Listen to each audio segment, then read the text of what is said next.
So are we on air? All right, everybody. Hello. Happy Community Manager Appreciation Day. This is our first broadcast out of 24. We're pretty excited. I am Brew, the Director of Awesome with BTC Revolutions and co-producer at My Community Manager. Sherry? Hey everyone, I'm Sherry Rohde. I lead Community and User Experience at Rebellion Media and then co-produce CMGR Hangout and My CMGR with Brew. Hey guys, I am Dom, I guess just freelance extraordinaire, and I like hanging out with these guys in Milwaukee, so. Awesome. Cool. So for our first panel for today, we have Building Your Community Team. And this panel was organized by Jennifer Lopez. And I'll turn it over to you, Jen, and let you take the show. All right. Thanks so much, guys. I know we are really excited to be the first ones up today. So before we really kick it off, I wanted to let everyone do a quick intro. We are actually sort of all across the globe right now, and I think it's really exciting to kick it off in this way. So I'm Jen Lopez. I'm the Director of Community at Moz, and I manage a team of 5 full-time community managers, along with, we have 3 or 4 part-time folks as well. So, and I'm in Seattle, so I think I have it easier because it's about 9 o'clock my time right now. So I'm going to send it on, and let's do John next. Hi guys, I'm John. I'm a Director of Engagement at Hotwire, which is a comms agency, and I'm based in London, and it's about 5 o'clock in the morning my time. So happy Monday morning, everybody. Thanks, John. Okay, let's kick it over to Kelly now. Hi, I'm Kelly. I'm also in Europe. I'm in Switzerland. It's 6 a.m. here, so we've got the European connection going. The past 4 years, I've been Director of Community at Paperly, heading up Community Content and Communications. I just left last month, and now I'm helping startups in the region here. When I was there, I was responsible for scaling a team from 0 to 4 to take care of all of our needs of 4 million visitors monthly and 500,000 publishers. Super excited to be here. Wow, that's awesome. Thank you. Okay, Liz. Hi, I'm Liz Schmidt. I work over at Adobe. I'm a senior community manager, and I'm actually based out of Indianapolis in the Midwest. Most of my team is on the West Coast, so I'm kind of used to the different time zones because I also have a team in Europe as well. I'm kind of right in the middle with Eastern Standard Time, but yeah. Excellent, thank you. And last but definitely not least, Siobhan. Hi everybody, my name is Siobhan Hitchmo. I'm the Community and Support Manager for a company called Archon Systems. We do inventory management software, and I've been with the team, well, I've been the team for about 5 years. We've got a couple other people that do community at our company, and there are 3 of us.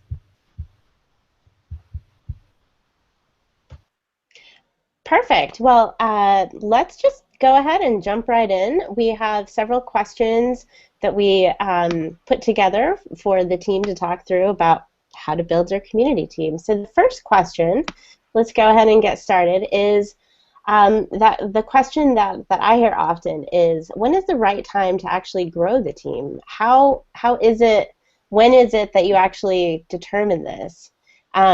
And we can go through kind of that same order right now. And so, John, do you want to jump in here?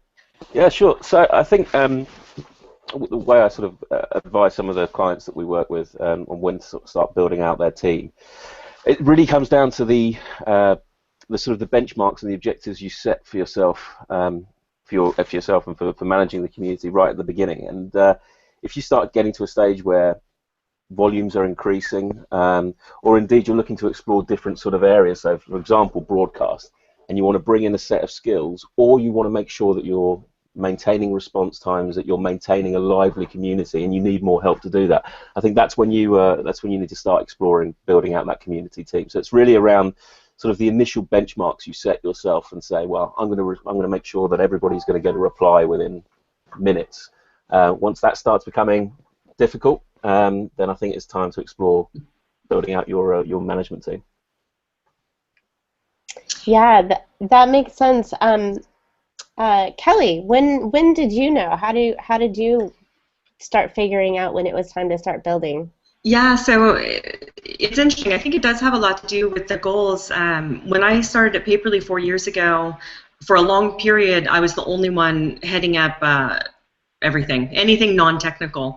And it really came down to the point where I couldn't scale any longer. And I tapped in, and this kind of goes into question 2, so I won't say too much, but I tapped into our community directly to build community, to build teams to support, but it definitely had to come down to some of our KPIs, which were really community or end user happiness.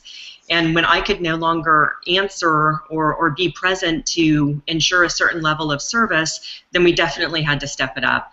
And it took, well, it didn't take long. It was about 6 months, and I was already trying to find, or maybe 3 months actually, trying to get people on board to help out in certain areas that we found strategic for us. Great. What about you, Liz? Well, so I work at a very large company. We at Adobe, and I heard at one point that if you're doing a startup, the top 5 people that you should hire, one of them should be a community manager. So I don't know anything about that. I've never been in a startup, but I've known a lot of people who have, and it seems to really help them kickstart their company and their community. So that's really interesting to me. But within the company, I've noticed anytime we had a major shift and our goals, like he was saying, we definitely had to realign our team. We kind of looked at what what we were good at, where we were mostly connected with. I've started out with around developers, and then my team actually shifted to supporting. We had the Creative Cloud came into effect, and our team completely changed. The goals changed, and going into this whole world of cloud, that was a whole different way of communicating and connecting with our users. So I think that was definitely really, for me, seeing our team grow. Like, we actually had to expand and add more people, and so yeah, definitely the same thing. Also, I think it's really important if you are really trying to create a group of advisors, you really need to think about growing the team in that way. Managing forums, that's one of the points I think that's important. If you're going to add forums to your, to part of the way you communicate with your community, forums can be a major responsibility. Yeah, and anytime someone's trying to increase their user base, so like our company did, we tried to reach out to a larger user base, and so that was another good time. Smart. It's always amazing. It is different to see how a very large company does it as opposed to a startup. For us, I was the sole community manager for quite a while until just got to a point, and I started adding people slowly, so part-time, as opposed to all at once. Oh, did they just take a picture? Is that what that cheesy grin was? Awesome. Okay, Siobhan, what about you? What are your thoughts on that? Yeah, jumping off of what I guess you were saying and also what Liz mentioned, we are a startup, and I was in a similar situation to yourself. I was the first community hire at our company. Excuse me, it's late. I'm losing my voice. So it was me and just me sort of primarily for a long time, and when we started bringing on other people onto our team, we did hire part-time initially. So I'm a big believer in almost trying to get ahead of the curve. So I don't want it to get to the point where, you're so overwhelmed that things are falling behind, because you're not going to do anyone any favors, specifically your community, if, you're not achieving those goals. Like John was saying before, the KPIs, they're pretty important. And being a software company, we're into the data. So I can't say that I can see the future, but we try to track it pretty closely and make sure that we're able to hire people when needed. So we actually did just add the third person, and there's 3 of us doing full-time now. So and that was a bit of a slow roll initially, but we've I guess tripled in size in the last 2 years. So that's That's awesome. That's really fun. I also, sorry, I also found for me that I unfortunately had to be out of work for 2 months, and I had no backup. And so my poor random teammates who didn't know anything about what I was doing had to figure it out. And so that was another sort of kickstart in the butt to find someone to at least be my backup. Okay, so do any of you guys want to add anything else to that before we move on to the next question? And I think this one I'll let you kind of jump in if you have something specific you want to add, because I know it can be slightly different depending on the size of your company and whatnot. So the next question is, how do you get buy-in from execs or clients or whoever your boss is to actually get the additional headcount? So I can take that. Great. I'll take that for $1,000. So what I did, I saw from an early stage, and Paperly also a startup, and I, like you and Siobhan, I was one person for a long time, found someone part-time to bring on, and the case really came into when I looked at community management for the various roles that it could support. So community for product management, community for customer care, community for marketing, and it was I was able to put together some numbers quickly saying, hey, listen, if we had someone who could actually, I'm listening all the time and I'm engaging, but if we could put a little more effort and be able to summarize the types of features or innovations or bugs, let's say on the product development side, that we could more quickly fix or roll out more of the features that users want, we would not only be able to grow faster, but we'd be able to reduce costs. So going in on, just with that example alone, pulling together just a small model of cost and what we would save was really kind of a motivating factor for the team to say, okay, let's try someone part-time. We didn't have a huge budget, so I said part-time would be great, 20 hours a week to help out. And that person actually handled more of the, because we were highly customer care oriented with our community, that was more ticket handling, and I could focus on taking in, listening, and rolling in some of the feedback, or all of the feedback, not even some, to try to improve product and reduce costs. So, and I started with actual, did a lot of interaction and feedback with the users, and then went to our management saying, this has already been done, and this is what could happen. And they were like, whoa. So I think even just taking the initiative to put something together before even asking, then it's already a great way to show, hey, look. And that worked for us, for me. I'll jump into, I haven't actually been responsible for requesting the actual headcount for our team, but I think I've noticed one of the things that really helped us in the past is really being able to show that timeline and strategy that ladders up to the corporate goals. But it's really, how we're going to hit those major milestones. Because community managers, if they have, a real accountable purpose, we can share our progress. And I think that they have to see a much longer term goal that is going to enable us to be successful. Because if you just say, oh, well, we're going to hit 100, 100 people per year for relationships, or, you really try to get to measurements, but I think really having those milestones for your team and seeing who's going to be able to accomplish those really kind of helps.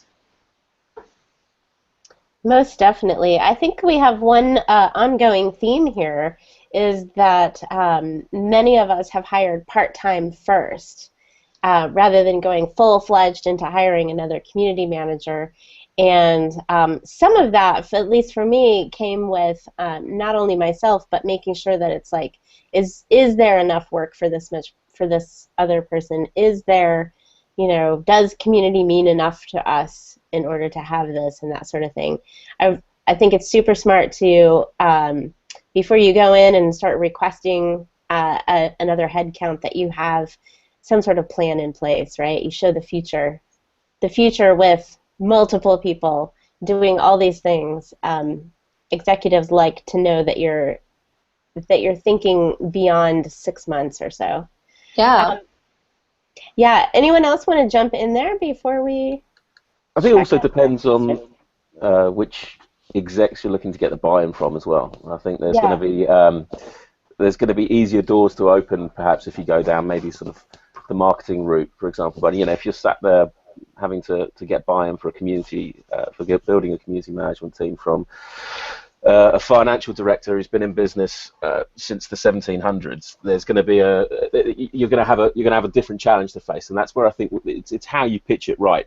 So some of them you're going to need more data, some of it's going to be much more money orientated, and actually showcasing, we're going to save costs over here on customer service because we're going to be managing it more effectively over there. So I think it's having all the right tools, but then deciding, okay, what bits of this argument am I going to take in to actually pitch to this exec, and what's this exec's key interest. For marketing, it will be awareness and making sure that the brand is seen in the best light, but there'll be different objectives for different execs.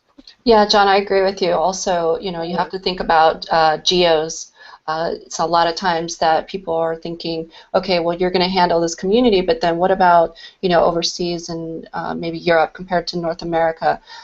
They all have different objectives, and I think sometimes we forget at a corporate level, let's make sure that we are handling all of our community in a way that makes sense for our target. So either it's the type of users or the geos, and every different level of executives are managing different types, and I think it's important to understand the scope and what the current, who's really, I don't want to say responsible for that dotted line, but yeah, sometimes it can change depending on who you're presenting that to.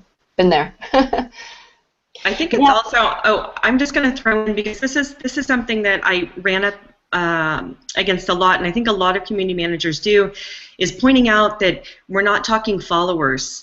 And I think a lot of executives, or management, just the one rung up where you need to sell to, they don't want to hear about the followers and the growth there. But indeed, you really have to push it towards the alignment of goals.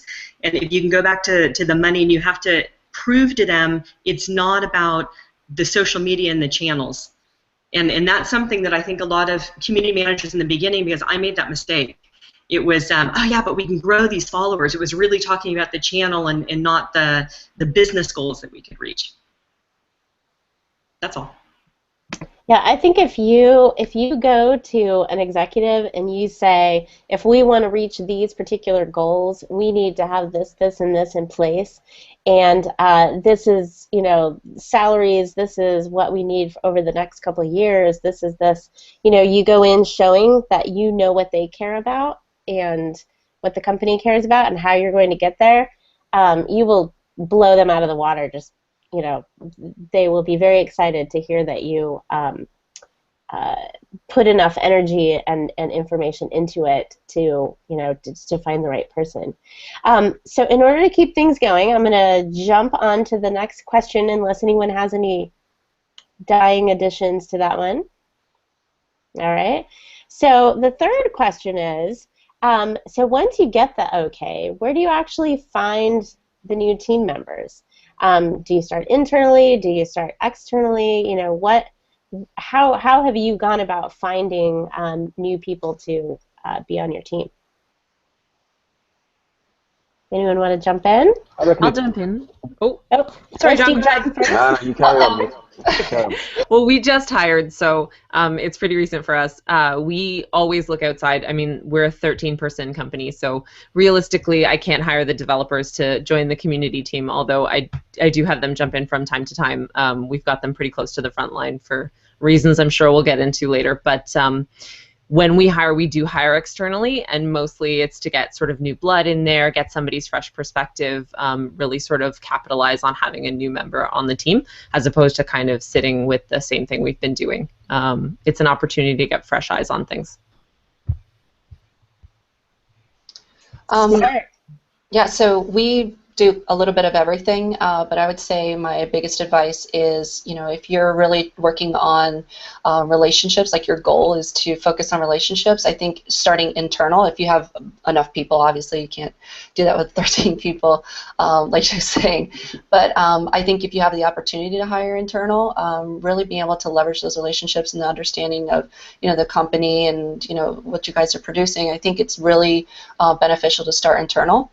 But I think if you're looking for creating awareness, really trying to see people who are external that you can bring into the team to really attract a whole new user base, I think that would be a really wise strategy. So can I jump in? Yeah, go ahead. So I'm a firm believer that pretty much everything you need, at least from a startup perspective, and it's not so much big business because I've worked with startups the last 20 years, is you can find it in your own backyard. So I'm a big advocate of hiring from the community, and pretty much everyone on the customer-facing side and some of our tech guys too have been hired. They've either come to us on the tech side saying, we love this, we want to be part of the team. But from the community side, it's people that I had relationships with, and I just said, gosh, we could really use you for customer care. We could really use you as a writer, or you understand us. Even as far as agencies, the people who do our videos, they were a Paperly user. So I think that it's not only loyalty and growth and sales, focusing on that core community of loyal users. It's also you can do a lot of hiring, and there are a lot of advantages when someone knows your product and you can bring them in.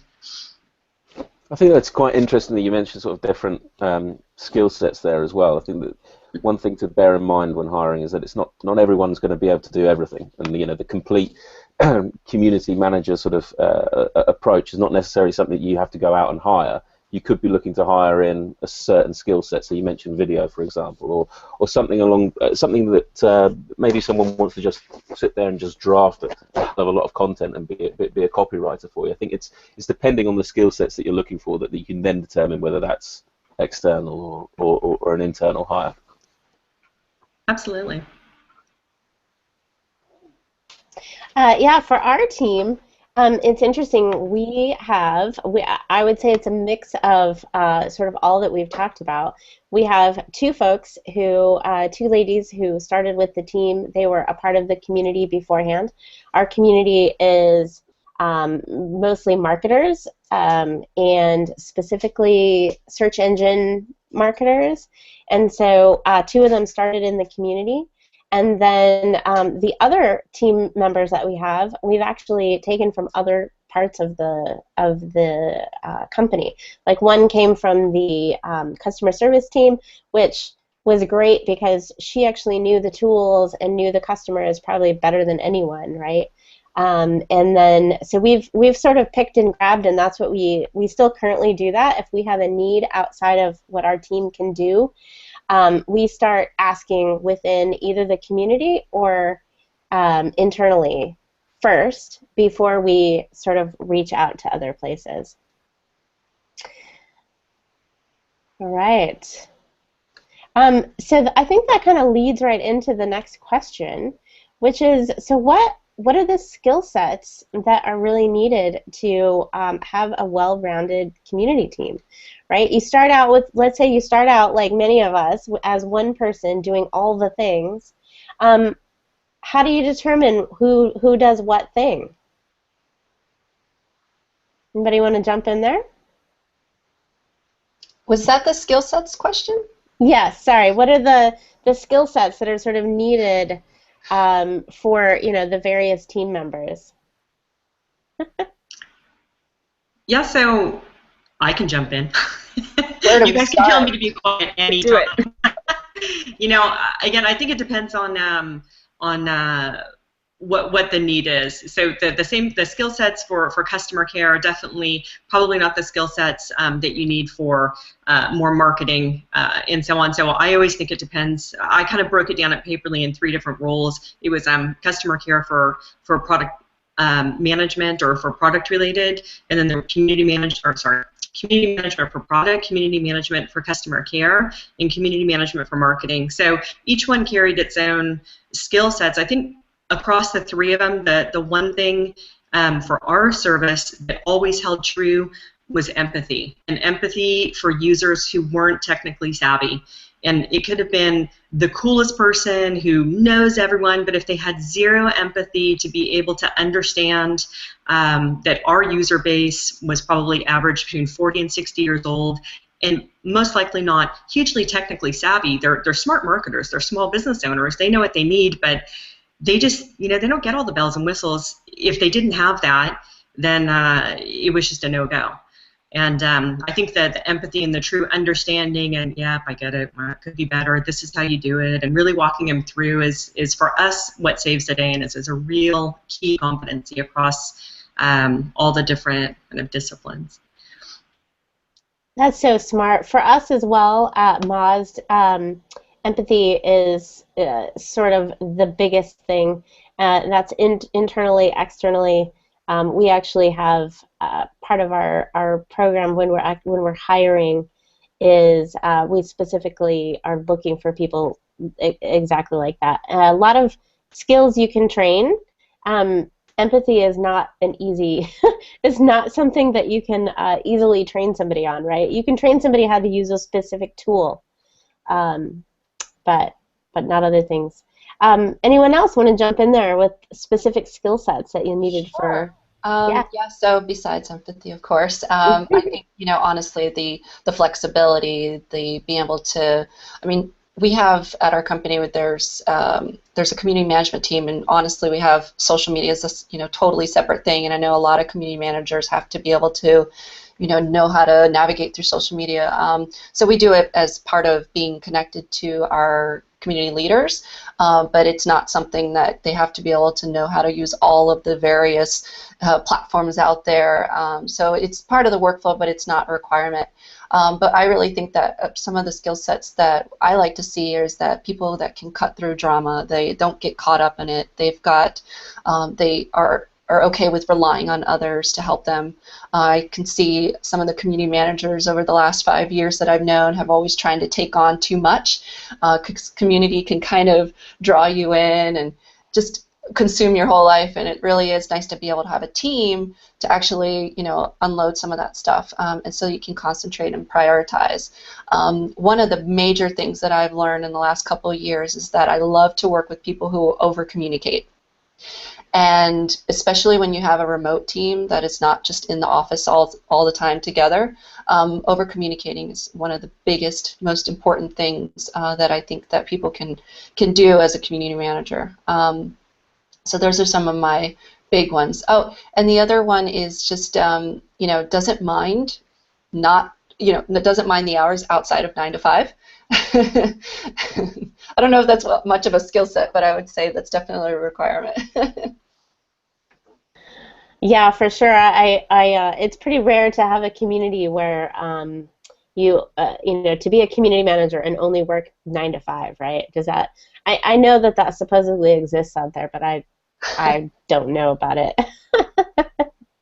Yeah. Anyone else want to jump in there? What skill sets make for a well-rounded community team? We actually, so obviously empathy, kindness, those are personality traits you look for in people that you're going to hire. Pretty much no one gets past the gate if they don't have those sort of personality traits, mainly because it's not something that I think you can learn in a small amount of time. That's maybe a lifetime goal, but I don't think personality traits really change. So definitely empathy is a big one, but we do this weird thing where we try to see how candidates can learn and if they learn quickly, because it's, community is such a moving target. It's going to change. The community we had 5 years ago is not the community we have now.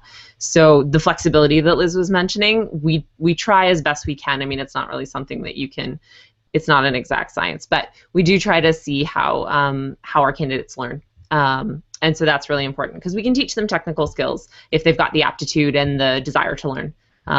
Certainly the hires we've had so far have been really quick on the uptake. They're both amazing, so yeah. Yeah, it also seems like things just, like you said, things just change quickly in the community world. It could be one day people are crazy, happy, excited, and you're dealing with so much happiness, and the next day, I don't know, somebody thinks you've stolen their content and goes crazy on Twitter about you. We won't go into that one.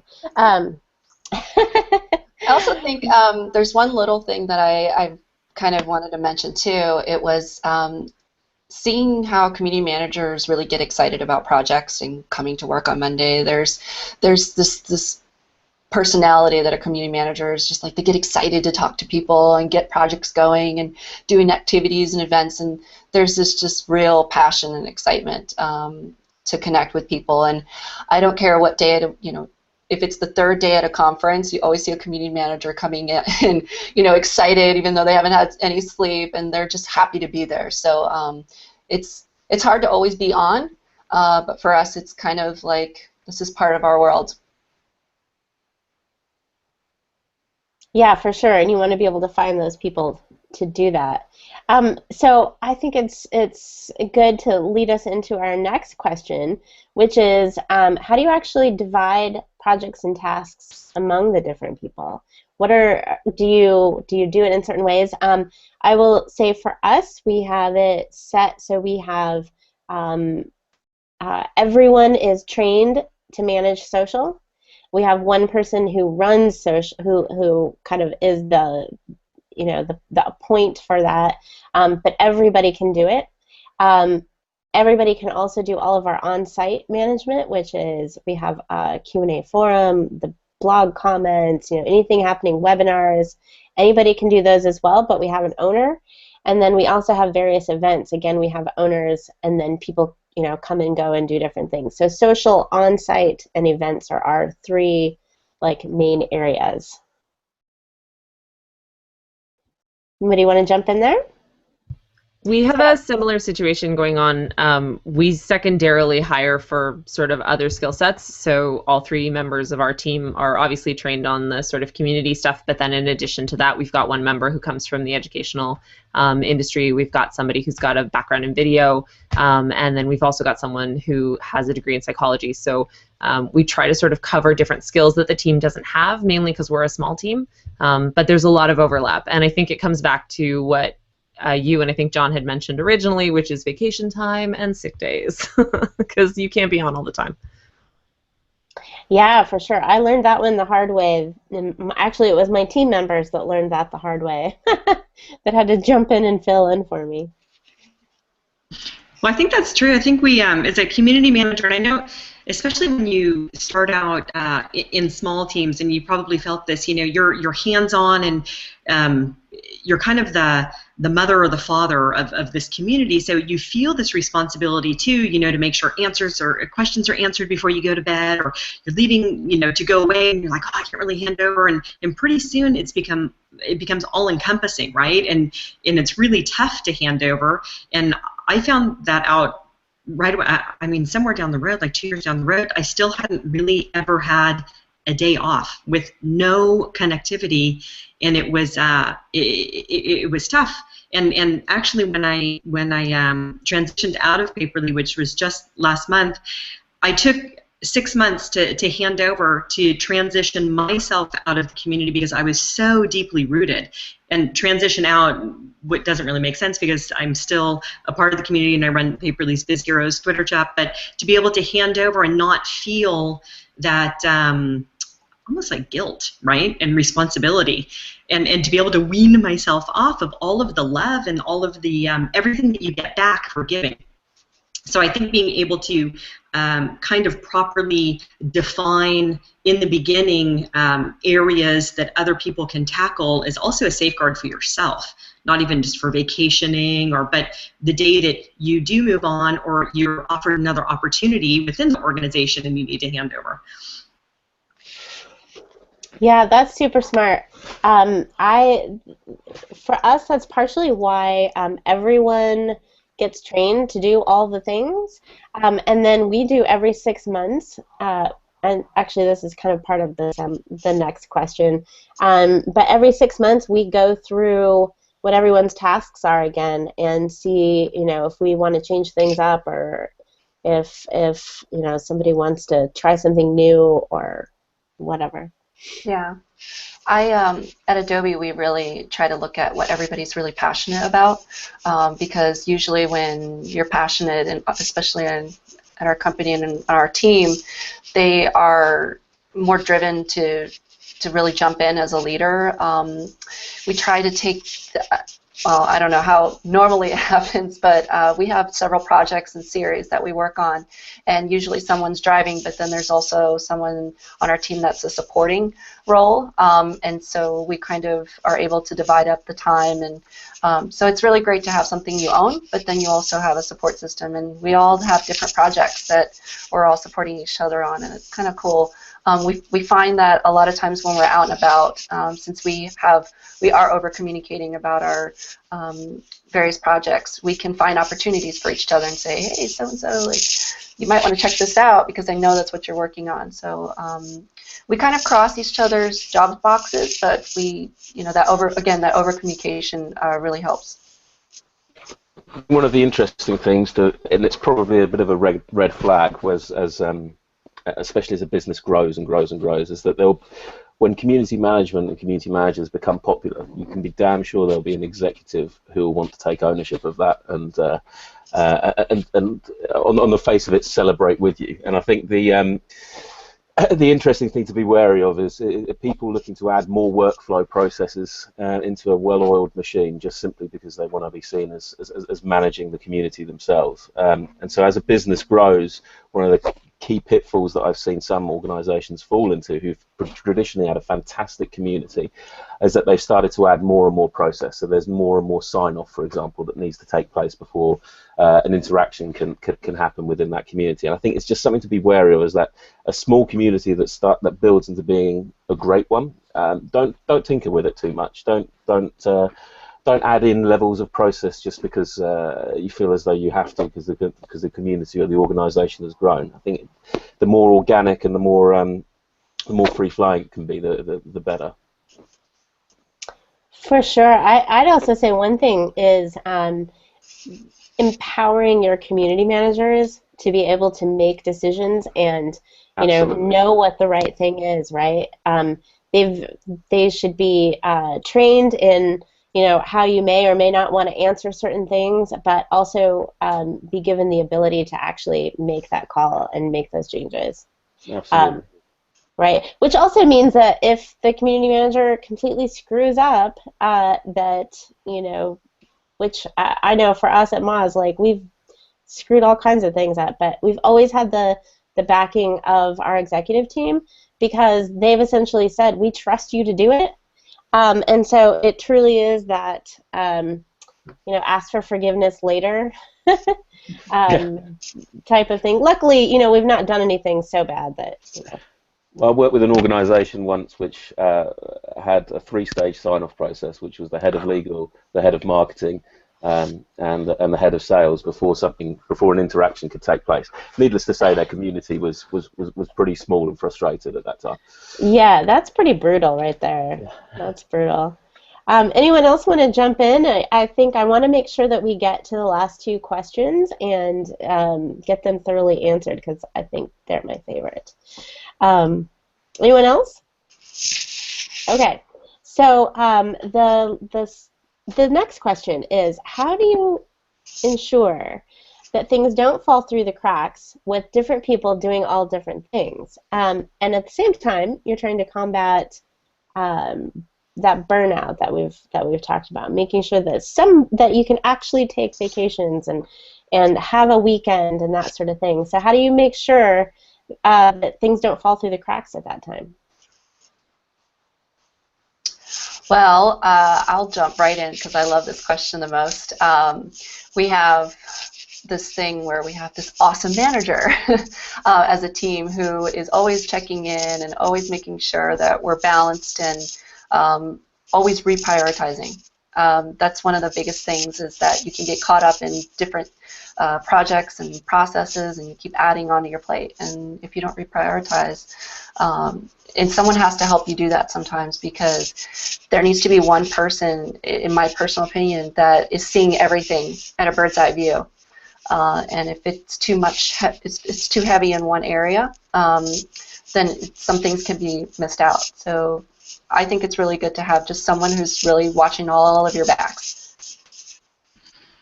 I agree, Liz. I think that's it's great, and I think that's kind of where I guess it depends on the organization and how it's termed, but kind of that overseeing, maybe it's director of community, or it's someone who can touch base with the different teams and just make sure, because a lot of times there are synergies that you can use. You know, maybe customer care is doing something that is interesting for a product, and with even just messaging or content reuse. So I agree, having that coordination, and towards the end, when we finally did have more community managers at Paperly, my role was really to check in. We had daily meetings where we'd get together, and we also had teammates in the US. So really, it's constant touch base, and I agree with that. You just can't communicate too much.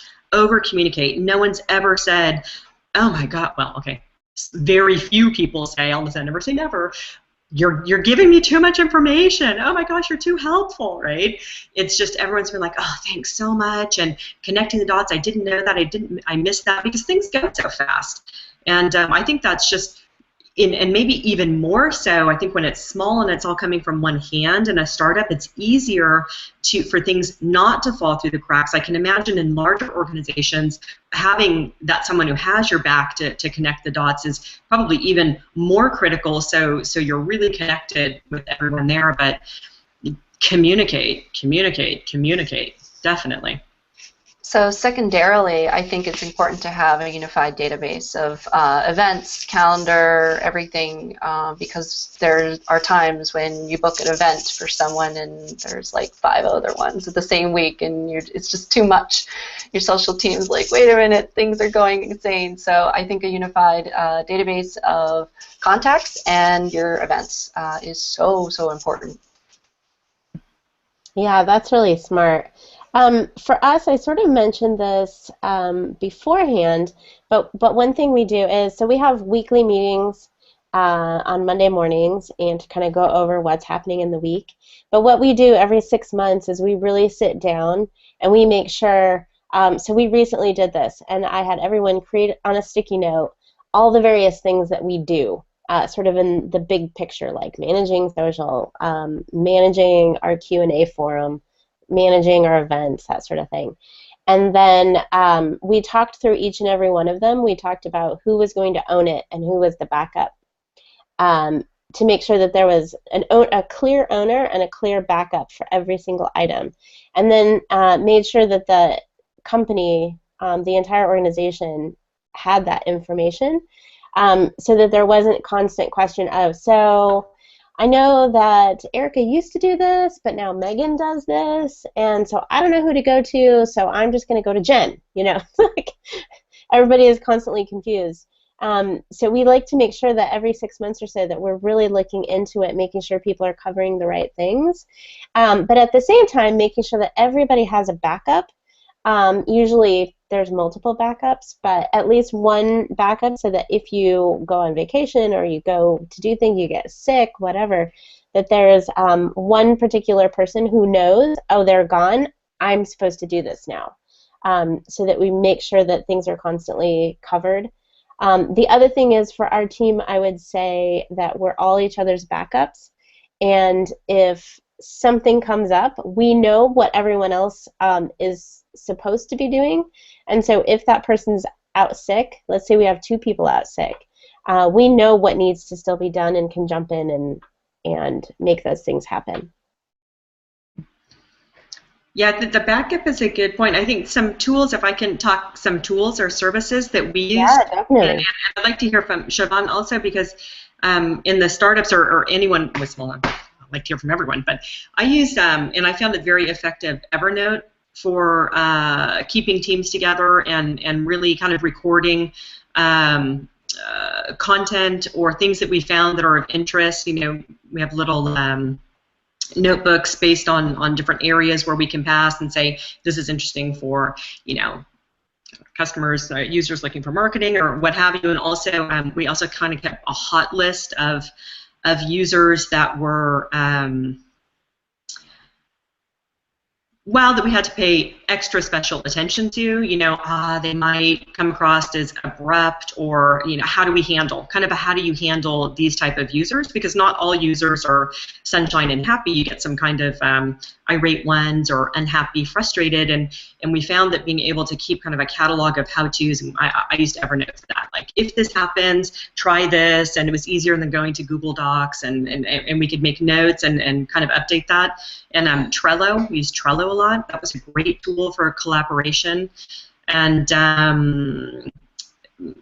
yeah, I'd be interested in knowing, like social CRM, we didn't really have a social CRM. We're using Zendesk, which is fantastic, but, and there were plugins with Hootsuite and what have you, but I'd be interested in hearing really about the content management or user management, if anyone has anything to share there. I can jump in since you called me out. One thing, hold on. One minute. One thing. We have actually just about 3 or 4 more minutes left. So we're gonna wrap this up. Okay. I know. So I just want to make sure, Siobhan, I want to make sure you get in there, and then I'll see if anybody has some just dying thing that they want to tell all the community managers out there who are building teams. Go ahead. Okay, I'll go fast. I think Brian Fanzo actually talks about this a lot, but we try and automate some things, certainly not interactions with the customers, because that would be silly, but when certain things happen, we have automations that will allow us to follow up on stuff like that so that things don't fall through the cracks. For instance, follow-ups. We are primarily a support community, so our community is supporting itself, but also we're supporting them, and the key here is to make sure that we're able to get their questions answered either through other community members or through ourselves very quickly. And those are things that we have to keep an eye on, and the best way that we found to do that and to allow us to sort of be flexible when we need to be is to automate the things we don't need to be thinking about. And so we do also use Zendesk. It has interaction with a lot of the other things that we use. But just getting back to what Liz was saying about sort of knowing where everyone is and what they're doing at any given time, we have shared Google calendars. I don't know if that's old school, but we have shared Google calendars for the company as a whole and also for the support team specifically, so that we know what everybody's doing at any sort of given time. Cool. I don't think Google Docs and calendars and whatnot are old school. I think that's what we use. So maybe that's why I'm saying that. No, I think they're smart. Yeah. Smart school. Okay, so we only have a couple minutes left. Does anyone have any just like dying bit of advice that they want to give people who are building a team out there? I know one of you do. Yeah, so one of my big things is don't be scared to make change.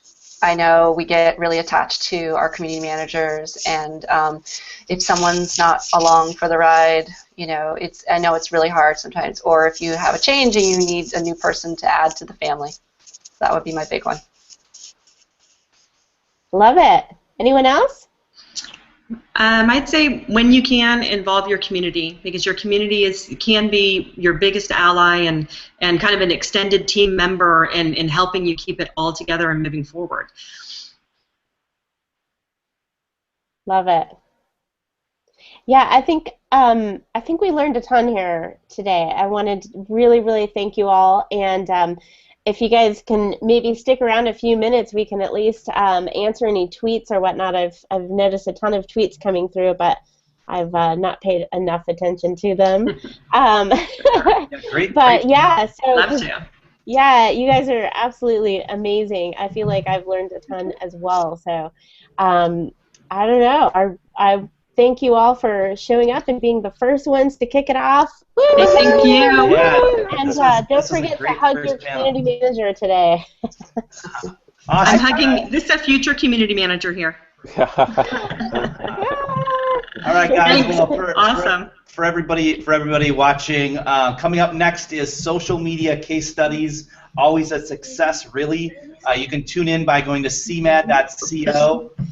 Click on the broadcast schedule, and there you'll be able to catch up on any panels you might have missed, or tune into the next live panel. So we'll see you soon. Bye. Good night. Thanks. Bye. Bye, guys. Bye, everyone.